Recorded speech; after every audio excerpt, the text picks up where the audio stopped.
lot of wedding advice out there. Some of it sucks. Some of it's actually not that bad. But you know who gives the absolute best advice? People who just got married. They are the ultimate, maybe penultimate. Probably a wedding planner might be the ultimate source. I'm a little biased of wedding advice. But if you want to learn what should be done at a wedding, you should probably ask someone who just had one, because they will have both fantastic suggestions and maybe a couple of things to avoid because they just went through it. Hi, if you're new here, my name is Jamie Wolfer. I'm your online wedding planner. I'm here to help you plan easy, stress less. I got something called the master plan. Literally, I help you plan online. Like, I am a wedding planner online. You get it, whatever. I'm gonna link the master plan right here for you. It's $29 a month, which is like a handful of Starbies. And I am there for you live in real time. We've got weekly office hours with a live planner, and I do video calls with you guys once a month to support you through this, because this is hard. But any hoodles, enough about me. Let's get to the meat and potatoes of today's video. Now, this question was posted in a Facebook group, oursisbomb.com. I'm gonna link it down below. We've got like 60,000 plus members, a ton of people in there, and they give fantastic advice. And it's the most loving, supportive little community. I love my Facebook group. Come join us over there. Thank you so much. But this particular post asked a great question. It says, to the newly married brides still in this group, what would you do differently if you magically had a redo, if anything? What would you do? And there are some really good responses. So without further ado, let's just jump right on into it. I would have not jumped into a relationship with a day of coordinator simply because she was more affordable. Okay. It's such a trap to fall into, right? Like, it's so hard because you want to be spending your money wisely. You want to be astute with your finances. We want to be good stewards of the money that we have, right? But at the same time, we don't want to be gambling on our wedding day. It's already stressful enough to find vendors, right? Like, that's already so hard. And I think a huge problem here is that people don't know what a standard budget is for a particular vendor in their area. And this is why I cannot impress this upon you enough, especially if you're new to wedding planning. You got a new piece of jewelry over the holidays. Hi, welcome. So glad you're here. Please do your research when it comes to vendors. So what I want you to do is I want you to go out and look for 3 to 5 vendors in every category, okay? And that, like, if you hit 3 and you find the one you love, that's totally fine. But what I want you to look for is outliers, right? Since you've never done this before, you're gonna wanna kind of educate yourself on what photography packages look like, on what wedding planner packages look like, right? Because if you're just gonna pick the one that you're like, yes, that price point looks fantastic, if you stopped before signing the dotted line and looked for 2 to 4 more quotes from other coordinators, you might see that this price point is an outlier, or you might see that their package has something slightly different to it. So you wanna be educated just enough to pause and go, wait, something's different here. I shall explore further. So I don't want you signing something simply because the price is right, okay? We still want to be good stewards with our money. Y'all know I love my brides ball on a budget. My point here is not to make sure you spend a bunch of money. Just educate yourself as you're making these decisions, all right? In fact, I did a video recently detailing the questions you should be asking your vendors. I'm gonna go ahead and link it right here and in the description box below if you want to catch it after this video. But don't just hire somebody because you like the numbers, okay? Bring a megaphone for family photos because those were dysfunctional because no one in my family listens. Okay, OG fam, what do we call the person that we designate to help with this? Drop it in the comments down below. It's a super old school video, but those who know, know. You need to have someone outside of your wedding photographer prepared with the family photo list because they will know the family members. So if Uncle Jim goes wandering off to the bar, you have a cousin or a sibling prepared to haul him back. But unfortunately, a coordinator, a planner, a photographer, or someone who doesn't know what Uncle Jim looks like is probably not gonna be able to find him super easily, right? So be sure to have someone in your family, in your fiance's family, that also has access to the family photo list that is prepared to wrangle people. Or bring a megaphone. I wish I would have communicated better with my and my husband's family about where they needed to be for rehearsal and photos and stuff.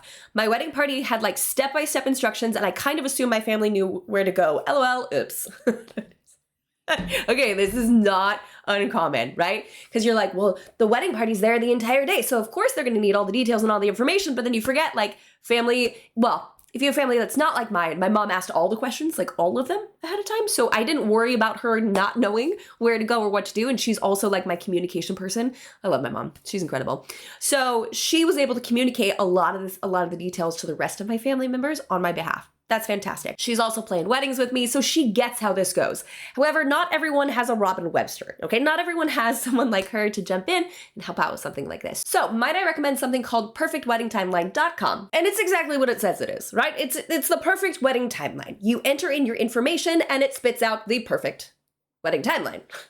How appropriately named. Included in this timeline tech, you also have the opportunity or the ability to input people's cell phone numbers for your wedding party and for your family and even your vendors if you choose to, and send out text reminders of where they're supposed to be and when they're supposed to be there. You can also attach documents.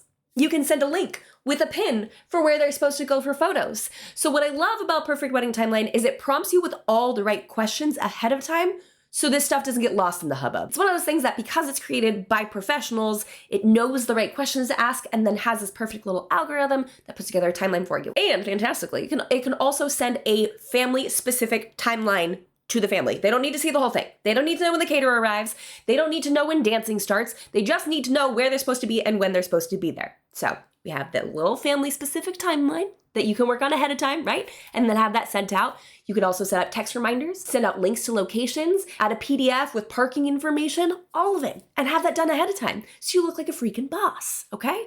Because family, as we're learning with some feedback advice going on right now, family sometimes not so good on the listening, okay? Not so good. Or maybe you forgot to communicate, or both. Set a designated time for staff to start cleaning up and breaking down. At ours, they started breaking down tables around 9:30, so everyone assumed the wedding was ending early and started leaving. This is a pet... Sorry, I'm getting snappy. This is a pet peeve of mine. Do not tear down early. Vendors, if you are watching this, don't do that. Most of you don't. Most of you have this. You're totally fine. What we do, my staff and I, is we do something called a slow tear down, right? We will slowly walk around, and at any table that's unoccupied, maybe we'll just pick up the table number, right? And then go set it on a table.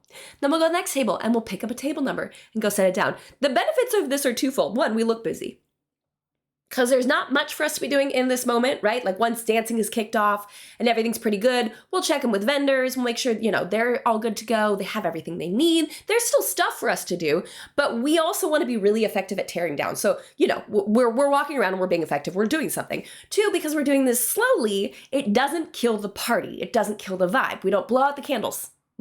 No, you wait. Of course, you have to give yourself a little bit of time. You want to blow them out a little bit before you start boxing them up, because otherwise then the wax will get everywhere and that's just a nightmare. But we want a slow tear down, or we want it to not happen at all until the event is over, because it will literally kill the vibe of the event, as we see here. Have a designated friend with a camera, disposable, or their phone. Go around and take candids and group pics of people and do little videos of guests saying kind words. Here's why I love this. One, assigning it to one specific person. Super smart. Your only job today is just to capture some photos. Just get out there, take some photos. We're really looking forward to seeing some of those. So it's gonna get done, right? Or hopefully it's gonna get done, right? With this one person. And two, because it's gonna take a while for those professional photos to come back. With good reason. Your photographer has a lot of culling to do, which means they have to go through a lot of really bad photos, right? Where Uncle Jim, when you finally found him at the bar and you brought him back for the family photos, it looks like this in half the photos, because he can't be trusted, right? To stay put or keep his eyes open for a millisecond. So a photographer has to cull through a lot of photos and then do their edits on them, and then you receive them. So it could be quite a wide window of when you get those back. But the next morning / the next 17 mornings, you're going to be riding this high from your wedding, and you're going to want to look at photos. You're going to want to keep reliving it. So to have someone take photos and be designated to do that for you, and to film videos, have these kind words, that's kind of the sentiment behind having a wedding hashtag. I know a lot of people poo-poo on it and think it's pretty dated or whatnot, but it's so couples can look back and reminisce on their day the very next day. You know what I'm talking about? And I have never had this sensation so much as I did with my wedding. Of course, there are times when I want to look back and I want to remember something. I want to remember a Christmas or a holiday or a vacation, right? But specifically your wedding day, there's so much hype leading up to it that the next day almost feels like a letdown. So you're going to want to have some photos and some videos to look through. Now, here's one that I actually after 8 years of doing this, I actually didn't think about this. I thought about it, but I didn't think about it in this context. There was a huge gap in seats during the ceremony, and nobody thought to ask people to move into the center of the aisles to fill in the gaps. Made it look like no one came to my wedding in pictures. I was pissed. Who saw this gap and thought that was fine? Most people aren't thinking about it. I don't think we've ever had a big gap like that. I'm sure we have. I should probably pay attention to that. I'm very good at my job. Get a videographer. I knew I would regret it, but it wasn't in the budget. I wish I just bit the bullet and spent the extra money. You definitely don't need the entire thing recorded, but a light package to cover the ceremony and activities like speeches. I wish I did that. Today goes by so fast. It's really overwhelming the amount of things to take in, so I wish I could go back and rewatch the ceremony. So this one's hard because videography is expensive. This is expensive, okay? I get it. I totally understand. We had, at my wedding, we had the very fortunate gift. One of my dearest friends in the world runs his own wedding videography business. Like that's, who gets that? Who gets that kind of opportunity, right? But then I went on to plan weddings for close to a decade now, and I still have the same exact sentiment. So maybe I was biased to begin with, but now I've got, history to back it up. I don't think I've ever had a client or a viewer here say they regret hiring a videographer. I know money's tight. I know things are difficult, but I haven't had anyone regret it. At the end of the day, it's your money. You can only spend what you have to spend. But I do recommend or encourage at least considering it, looking around, see if you can get something with a smaller package. You don't have to get the full shebang. See if there's any videographers in your area that offer, dare I say it, the raw footage. Some do. And it's kind of worth it, right? Because maybe later on down the line, you can bring the raw footage back to them and they can make the edits for you. If you're not in the industry, what I'm saying is very controversial, but I do think that if you can find someone who can give you the raw stuff, that's really special. I would drink more water. I was dehydrated for days. Absolutely. I would start my DIYs and packing my DIYs earlier. Got a whole video on putting together your DIYs. I'm gonna link it right up here for you. You should go check it out because DIYing is fantastic and I love it. I like 90% of the stuff over there is crafts. I love crafting. However, sometimes it gets away from us and sometimes we're not very organized keeping it together, right? So if you can plan ahead, anything you can do ahead of time, like that perfect wedding timeline option, like you can do that ahead of time and then your day goes more smooth because you planned ahead. A makeup and hair trial. So here's the deal with that. If you don't do a lot of makeup or you don't do your hair or you've never been glammed up in this way, then you probably have no idea how you're gonna like your face in it and your hair in it. You look at these photos on Pinterest and wherever, and you're like, that's cute, that's glorious, fantastic. And then you see it on your own self and you're like, oh, no ma'am, that is not, that's not what I want. So while people are trying to find ways to save money, this is one area that I recommend not doing that. The average wedding guest costs you about $100.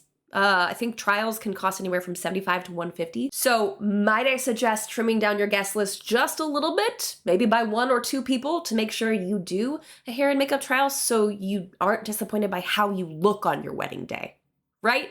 And that's probably not a fair comparison. Like get rid of 2 people so you look good, but find room in your budget. I promise you, you can. I promise you, you can to do a hair and makeup trial. It is worth it, right? And it is worth losing out on $75 to know for sure you don't want to go with that artist, right? Because this is your face in these photos forever. Well, that was a little doomsday-y. I would eat at my wedding. I got a little stressed and just forgot, and I regret not eating the food I paid for. Yes!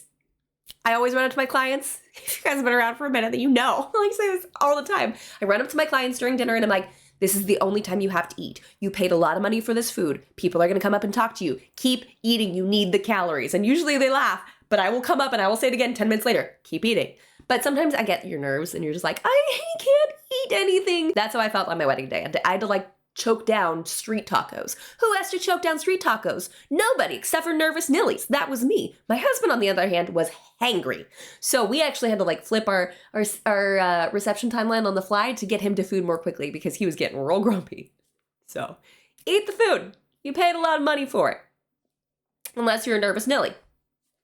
I like this one. Let's go ahead and finish on this note. I had the time of my life at my wedding and truly had an amazing vendor team. I wouldn't change who I hired for anything. However, I do wish I lowered our sweets table dessert amount and didn't order a sheet cake in addition to our wedding and groom's cake because we ended up with lots left over. I also wish I'd been more selective on who we invited. I had a few guests on the groom's side and 2 couples on my side RSVP and not show, and I totally knew that if anyone would do that, it would have been them. In hindsight, I should not have invited them at all. We had a seating chart, and I was mortified that one couple ended up seated alone at a table because of this, so I wish I'd skipped the seating chart altogether. No. Hard disagree. But also, it's a cultural thing. We'll get into that in a minute. I also would have been more mindful of my decorations purchasing. I bought some too early and end up not using them. Yes, that is a common problem. Let's address this line by line, shall we? There's so much leftover cake. I'm sorry for yelling at you. You guys, I have seen full tiers thrown into the trash. And I don't mean tears, I mean tears. Like a full section of the cake thrown into the trash, because guess what happens? The baker delivers it, usually not in a box. Like there's a base to it, but if it's multiple tiers, they like stack it on site, but they don't bring Tupperware for you to take it home. Okay? So usually what ends up happening is if you're like, no, I want to save the cake, then your coordinator or someone else on the staff is like, cool, I'll find you a box. And then they're like, hey, this is what the toilet paper was delivered in for the bathroom, but it's the only thing we've got. So we're going to send your cake home in this. But oh no, you have 2.5 tiers left and only 1.5 will fit in here. So we have to throw the last tier away. That is a hyper-specific situation that happened, that whole scenario happened at one wedding. It's not like we use toilet paper boxes with a high frequency. However, we see cake thrown away all the time. Here's the deal. You can like cake. I get flack for this all the time. I don't like cake, okay? But I understand that people do. But by the time the cake is served, people are on the dance floor, dancing their tushies off and having a great time. So a lot of them don't even come back to eat the cake. So the cake gets all cut and plated and set out and nobody comes back for it. So the sliced cake goes in the trash, and then usually people overorder because they forget that some people they just don't like cake. They don't like cake. So I recommend doing a sweets table instead, like a full dessert table, because then usually you have a couple of different flavors going on and it tends to please more palates and is a wiser financial investment on your wedding day because it means your money is going towards something that actually will be consumed instead of trashed. Off my soapbox, what else are we talking about? Guests didn't show up. She knew it would be these people. I can understand that, right? But I think it was sweet that you offered anyways, and it sounds like you're okay with the fact that they didn't show up. The seating chart situation, though. I'm a big advocate of seating charts. Unpopular opinion. I think you should have one. You know, I think there are some places that do potluck style weddings, or culturally they're like, listen, we just don't do that. That's fine. If you are just not wanting to do it because it sounds emotionally stressful, like, please reconsider. Please reconsider. If you start planning out your seating chart early enough, which is something we cover in the master plan that I talked about earlier, we start working on your guest list super, super far in advance. And on the guest list that I have in the master plan, we start plotting out your tables as you are doing it. So when it comes time to put together your seating chart, you already have tables basically plotted out. And it's just a matter of scooting a couple people around and makes the process a whole lot easier. The issue that happens when you don't have a seating chart, this one couple, I'm sure they were fine. You really are only sitting there for like 35 minutes, maybe 45, maybe. So at least they had each other. If I was a coordinator or planner at this, and my client was having an issue with that, I would say, hey, do you want me to see if I can squeeze them in at another table? We can kind of move things around, yada, yada. So they are not by themselves, and give the client the opportunity to make that choice then. But honestly, this is not something I'd stress out about, so much so that I would say get rid of a seating chart. No, ma'am. Because what ends up happening is people sit in odd groupings, and therefore you need more tables because you don't get a perfect set of 8 or a perfect set of 10 or a perfect set of 12 at a table because they all just end up sitting with whomever they want. So you will need an extra 10 to 20% in tables, chairs, and linens to make this work. That also includes centerpieces. So if you don't give designated spots for people to go, they will make their own way, as people do, but they won't do it evenly. So that's all we have for this week's video, guys. Thank you so much for stopping by. If you have received really good advice, let us know what it is down in the comments down below. Brides, if you were here and you've already graduated, and you have some advice to give to couples getting married this year or next year who are just entering the fray of wedding planning, please leave those down below. Use the comment section. I love when you guys do this. I love, love, love when you guys do this to encourage each other, to give advice, to share pieces of information. So much happens, so much community happens in the comments down there, and I'm so proud of y'all. Thank you so much for doing that. If you haven't done so already, jump on down there, hit that like button if you like this video, and subscribe to this channel for more tips and tricks for the modern day bride. And until next week, bye guys.